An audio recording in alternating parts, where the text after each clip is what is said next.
The sitting is resumed. Honourable Member for St. Michael South Central.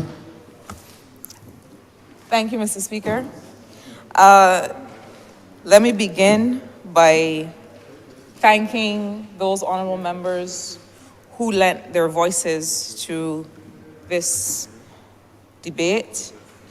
I feel quite encouraged by the discussion that we've been able to have.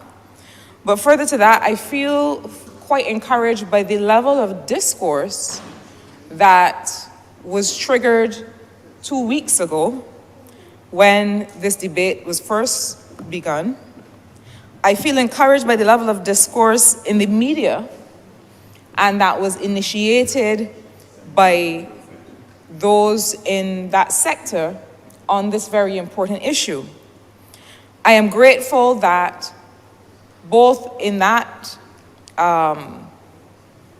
place and among the general population and the public, that we seem now to finally be moving forward to have very focused conversation about the issues that are reflected in this population policy. And those issues all encompass those raised by the honourable members who spoke in this debate today. They include, importantly, the question of how are we going to sustain an increased population. But in that conversation, I want to remind us that, in fact, we are talking at least about having the population that we should have had at replacement rate. Sir, to support the intervention made by the honourable member for St. Peter, and based on a point also made in follow-up to that by the Honourable Prime Minister, the member for St. Michael North East, the actuarial report of 2005 that started to set the framework for what we can expect with respect to pensions and how we plan for being able to take care of our population. That report had certain projections for the intervening years. The report considered that the population in 2010 would be over 283,000, that the population in 2015 would be almost 290,000, and that by 2045, we would be over 300,000. So all back then, the preparations that were being made with respect to pensions could not even have contemplated the flight that we saw in that decade between beginning in 2007 and the decline on that basis, but also the natural decline or the decline more related to natural factors that we saw as a result of a declining birth rate relative to deaths. But I want to also, on the heels of that, even as others have pointed out, that the Population Commission did not give us a static number that we should target. And at Appendix 2 in the document, the policy says, while specifying the number of working age people needed in Barbados to ensure social and economic vibrancy could seem arbitrary, and especially when not done in the context of an industrial policy framework, which I will come to in a few seconds, it is possible to establish credible and justifiable targets for population growth based on the maintenance of the fertility replacement rate. So what is that saying? Simply that if we were replacing the population, just replacing, that in 2020, we would have been at over 360,000. And in 2025, we would be over 372,000. And by 2050, we would be at almost 400,000, 397,622. So already we can start to see, while they haven't prescribed a number, an ideal number for an ideal Barbados, already we can see that we are far, far below just what is required to be able to achieve the standard of living to which we are accustomed.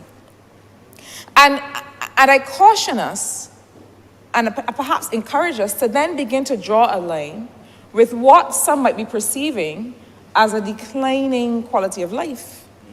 with that declining population, because it takes a certain population base to hold up that quality of life.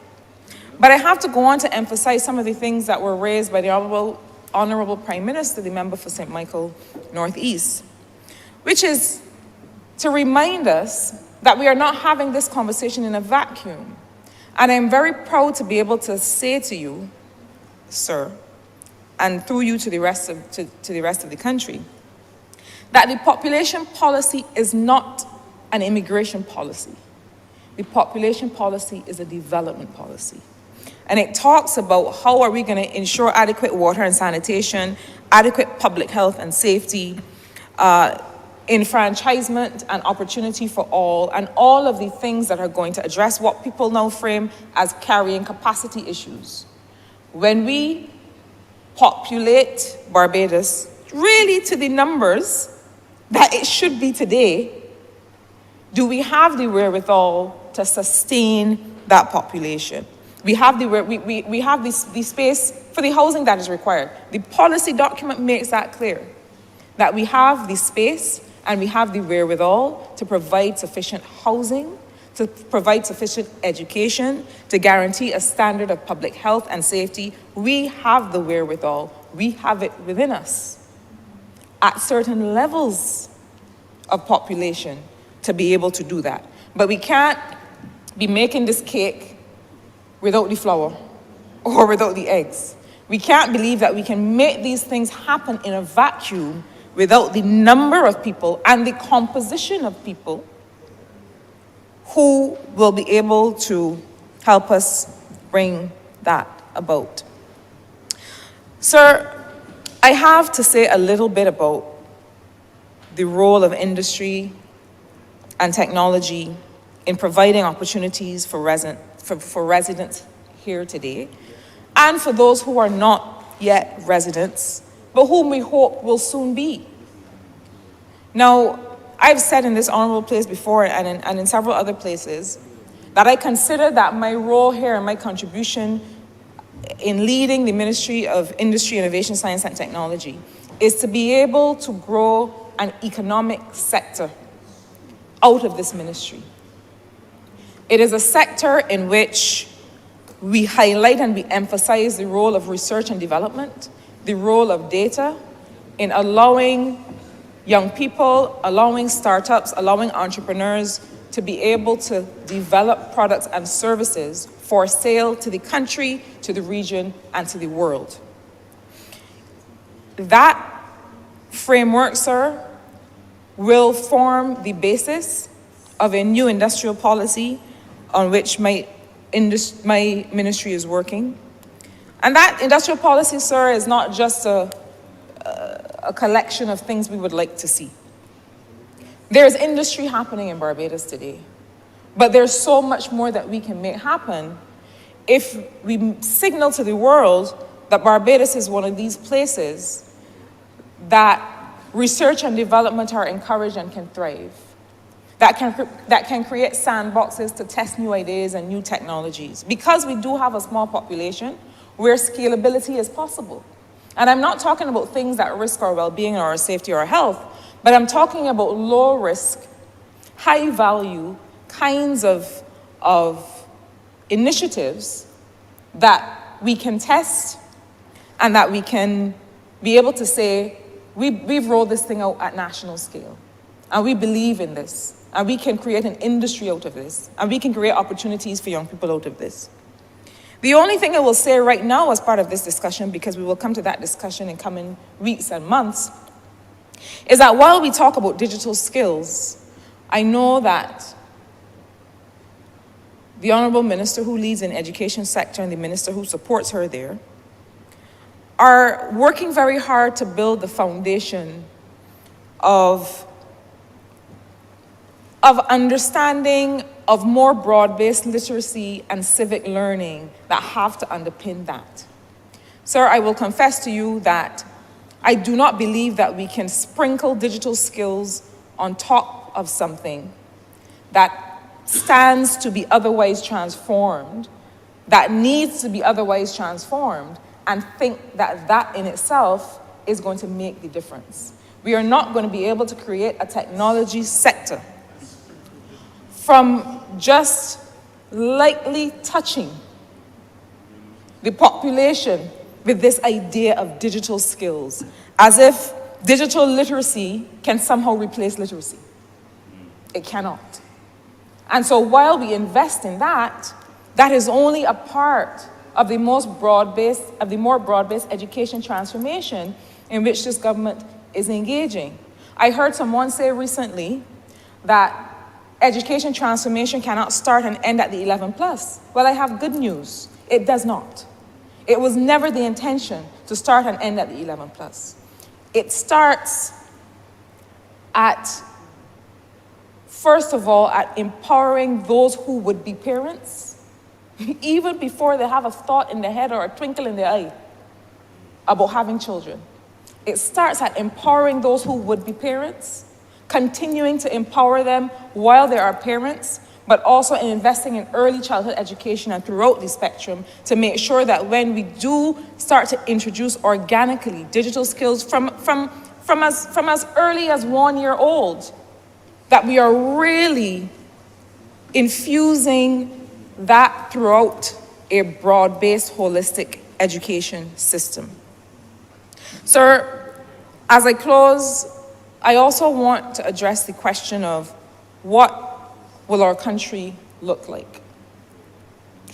We travel all over the world and we experience multicultural jurisdictions. It is, for me, perhaps one of the most edifying things that you could be a part of.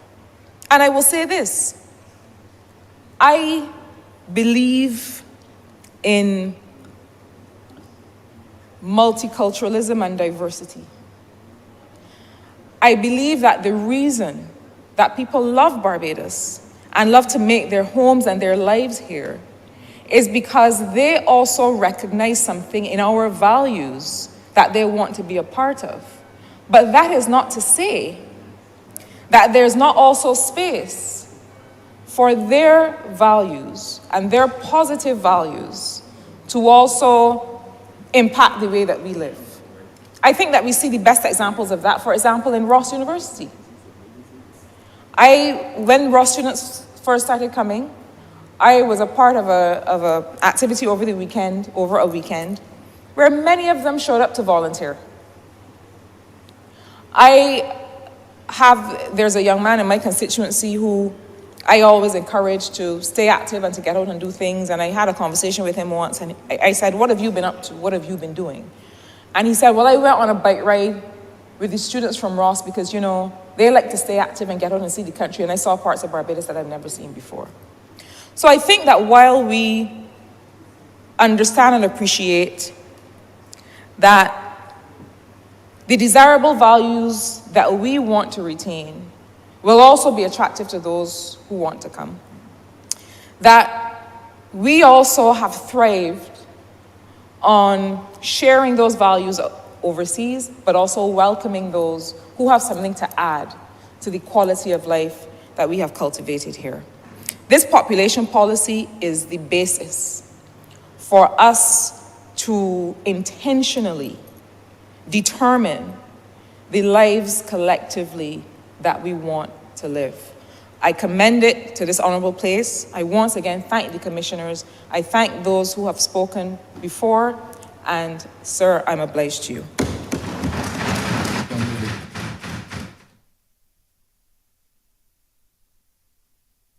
Sir, I beg to move that this resolution do not pass. The question is that this resolution do not pass. All those honourable members in favor, please say aye. Those against, please say no. Me think the ayes have it. This resolution stands passed. Mr. Speaker, order number 8. In the name of the Honourable Minister of Housing, Lands and Maintenance, to move the passing of a resolution to approve, in accordance with Section 5 of the Crown Lands Vesting and Disposal Act, Cap 225, the vesting in the National Housing Corporation of a parcel of land, the property of the state, situate at Pilgrim Place in the parish of Christchurch in this island, are more particularly described in the schedule for housing development. Honourable Member St. George South. Thank you, Mr. Speaker. I rise to commend this resolution to the chamber. The proposal to vest some 2.01 acres of land at the site St. Bartholomew's Girls' School at Pilgrim Place in Christchurch. This site, Mr. Speaker and members of the chamber, this site came available when at the closure of the St. Bartholomew's Girls' School back in 1995, when the boys and the girls merged, became a co-ed school, and the site was handed over to the state by the Ministry of Education in 1996. The resolution before the chamber this evening is to vest the 2.01 acres of land from the state into the National Housing Corporation for Housing Development. Mr. Speaker, this is consistent with what this government is doing to make lands available for housing. And this land, Mr. Speaker, should, once acted upon in terms of development of infrastructure and housing, should give us some 36 housing solutions. I am not going to detain the House, but when we look at the dire situation in the country for housing, and I don't want to get into fires, I don't want to get into hurricanes, but let's exclude the recent fires we had which left at least 5 persons in Wellington Street homeless. Then we had Hurricane Elsa, where we had to rebuild some 1,400 houses. And we have at NHC some over 10,000 applicants for housing in this country. So the 36 housing solutions at St. Bartholomew is just a dent in the ocean, as we would say, with respect to what we need in terms of providing not only social housing, but low income, middle income, and affordable housing for the ordinary Barbadian. There are a number of sites that we have started to develop. Dodge North, what we call Concordia Gardens, where 154 housing solutions will emerge. Starting this year, we have started the infrastructure works there, and within another month or so, we should start some foundation work where we'll see within the first phase some 94 housing solutions there. Ginger Works in the parish of St. Joseph, we have vested the lands at Ginger Works, Branchbury, west into the National Housing Corporation, where some 89 solutions will go there as well. And at Searles in Christchurch, the state has in its possession some 18 acres of land, and that too will yield close to 200 housing solutions, just to name a few, in addition to what we're doing at Lancaster, 154 houses. Let me allow the chamber to know that some 25 households they have moved into the homes at Lancaster. We have finished some 85 houses, 100%. And we are working on homeowners accessing these mortgages in a shorter time frame. We recognize what our challenges were. We also have at Clifton in St. Philip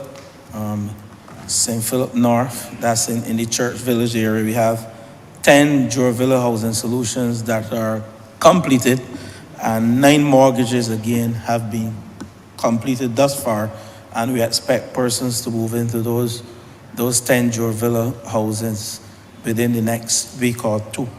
So, Mr. Speaker and members of the Chamber, I just want to introduce this resolution to the Chamber, the 2.01 acres to be vested in the national housing as part of our housing program. And as we would say, this is part of the administrative process and the legislative process to allow us to carry on the housing program. And with those words, Mr. Speaker, I beg that this resolution now pass. Honourable member for Christchurch East. Mr. Speaker, I rise to perhaps give my briefest address to this chamber. I had to get up to fully support this resolution for the obvious reason that it provides a much needed solution for my constituency, the constituency of Christchurch East. Sir, I do not know when last there was a dedicated, coordinated housing solution by any government in Christchurch East. I look around Barbados, sir, and I see other housing developments going up, and I wondered for a while what was the issue with Christchurch East. My good friend, the current Minister of Housing, we were tight, sir, when he had another portfolio. We seem to have drifted apart since he assumed this one because our phone calls have gone from being totally brotherly and loving to a little bit more acrimonious and tense because much has been promised and much is awaiting delivery. But I, to be fair to him, sir, he's had a lot on his plate, and the government has an ambitious target with respect to housing, and you have to start somewhere. What people don't realize is in any project, in any progression, in anything that's being done, someone will be first, someone will be last. But if there's a commitment to satisfy 10,000 housing solutions in Barbados, then obviously those who are at the end will be understandably frustrated. But the point is, if there's a commitment to get to you, then you sometimes have to hold to that commitment. I can say that I'm seeing some progress, sir, in the area of parish land where the government has identified certain lots for development in parish land, and some of the lots are in the final stages of being allocated. I also understand from my good friend, sir, the Honourable Member for St. George South, that they're looking at other housing solutions in and around Christchurch East. He has tasked me with trying to identify available land that the government can use for its housing development. Sir, we had this conversation, and the land at St. Bartholomew was pointed out maybe a year and a half ago. We went and we had a look at it, we inspected it. It is a perfect place, sir, to put down housing for persons in Christchurch East. It is close to the airport. It pretty much overlooks the airport. It is nestled in one of the last, I don't want to say one of the last wooded areas in the constituency, but there's a grove of mahogany trees there that one of the concerns from residents in the area was that they hope that piece of land was not wiped off. The mahogany trees are not wiped from there because that is what gave it its character. The school, I don't know if people know where it is, but if you're driving along the old airport road, coming from the airport, going to Oistins, it's on the right. You see all the trees, and then somewhere in the background of the trees, you notice an old building. And that is where the school was, and that is the land that we're talking about. I am glad, sir, that the aim is to have as much as what, 37 you said? 36 housing solutions there because we need it. And one of the features, sir, that you realize when you ask people about housing, people don't want to move from where they are. So if 10 of us live in a house and we accept that somebody needs to get another house, or people are trying to find a house, they don't want to leave Christchurch East and go to St. Lucie or St. Peter or even West Central. They want to move within their own area of familiarity. I want my own place, but I don't want it too far. I want my neighbors to still be my neighbors. I want my community to still be my community. I want to go to the church I'm accustomed going to. I want my kids to go to school I went to. I want to be able to pop down and play football with people I've always played football with. So we have to understand that dynamic, that quite often the location of the housing solutions has as much to do with facilitating a growing community to still remain a community, as opposed to simply importing people in. I think that's a lot of people's fear, that when you do housing solutions, people can come in that you don't know. And people don't often expand the concept to understand that we are providing solutions to reduce the density in households within a certain community.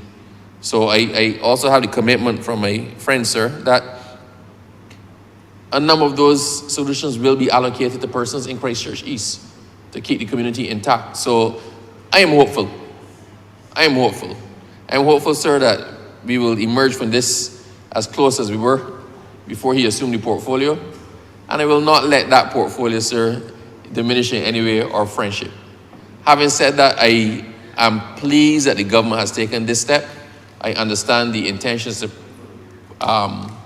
proceed with this development as quickly as possible. I'm here putting words on the table, sir, that were not necessarily said, but were communicated to me. So I'm making them a record of the House by saying them here. And as he has not risen to indicate that I'm in any way misleading the chamber, so we can take that as gospel. So I am glad, sir, that housing solutions are coming to Christchurch East. I'm excited to see what goes there, because it is a very pleasant area and it is an ideal spot for people to, it's an ideal spot for a development and for persons to raise their family in somewhere that looks and feels nice, has a very good community spirit. So I wish to thank the Honourable Member for St. George South for plodding along. His is not an easy task. It's not easy. It is perhaps one of the most ambitious projects or statements of this government to provide the 10,000 housing solutions for Barbadians. And sir, I will do anything that I can to assist him in getting this off the ground, because it serves my interests and it serves the interests of the people of Christchurch East. So I wish to thank him. I entirely support this resolution. With those few words, sir, I thank you. Honourable St. George. Thank you, Mr. Speaker. Mr. Speaker, I am smiling because my good friend from Christchurch East, you know, we are still close. And I want to thank the member for Christchurch West, who saw it fit to commence the Atlantic Breeze project at Chancey Lane in Christchurch East to provide 267 middle-income houses. We have completed thus far 70 of those houses, and 27 houses are at various stages of construction. And by the end of the financial year, you will have another 70 houses at Atlantic Breeze. But I will also add that at Corverley, we will start another project at Corverley to build yet another 36 affordable housing solutions. So the member for Christchurch East is well endowed with housing solutions for this year and into next year. So if you add the 267 that you will get and 72, if my math is correct, that's 339 housing solutions going to Christchurch East. We'll be friends again. We are friends. In addition to regularizing the tenantry at parish land.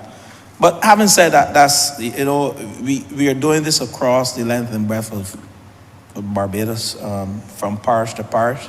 St. Lucie, we just finished 4 quads at Colleton. No, Coconut Hall. The duplexes, 20 solutions there. And we have another 17 foundations that will start next week. We will go to Allen View. We have a proposal for Allen View in St. Thomas that will start this year as well, in another 2 months. So I can pick parish by parish 40 acres, sorry, not Allen View, 40 acres in St. Thomas, as well as Vaucluse in St. Thomas, where we have a plan and approval to do some low-income housing as well. So we can go parish by parish, and I know every single member in this chamber. Ebenezer, we just acquired some land. At Ebenezer, that will be vested, and it mentions Cyril. So the member for St. Philip West as well, she'll be happy, as well as the member for St. Peter and St. John. I think the majority of the housing solutions, most of them will go between St. John and St. Lucie, and some in St. George. That's where we have the abundance of land in those 3 parishes. So we are on our way to ensure that we achieve our target. It is a challenge, of course. We are trying to choose sites where we have infrastructure, services are present, and that will minimize the length of time we take to construct our houses, because the longest time frame when you look at the plan to construct a house, from planning straight through to building, you will see that the longest time span is the time span for infrastructure. And we are trying to mitigate that, putting in services and roads, and we're trying to mitigate that by utilizing sites that have services. So, Mr. Speaker, with those words, I beg that this resolution to vest 2.01 acres of land in the National Housing Corporation do now pass in this Lord Chamber. I thank you. The question is that this resolution now pass. All those honorable members in favor, please say aye. Those against, please say no. We think the ayes have it. This resolution stands passed. Honorable Acting Leader of Government Business. Mr. Speaker, now that the record is fully clarified by the honourable member, I think we've come to the end of the business for today, sir. And I beg to move that this House be adjourned until next Tuesday, sir, at 10 a.m. or 10 o'clock in the forenoon, as you like to say. The question is that this honorable chamber stands adjourned until Tuesday, the 23rd day of July, 2024, at 10 a.m. in the forenoon. All those honorable members in favor, please say aye. Those against, please say no. We think the ayes have it. This honorable chamber stands adjourned until Tuesday, the 23rd day of July, 2024, at 10 a.m. in the forenoon.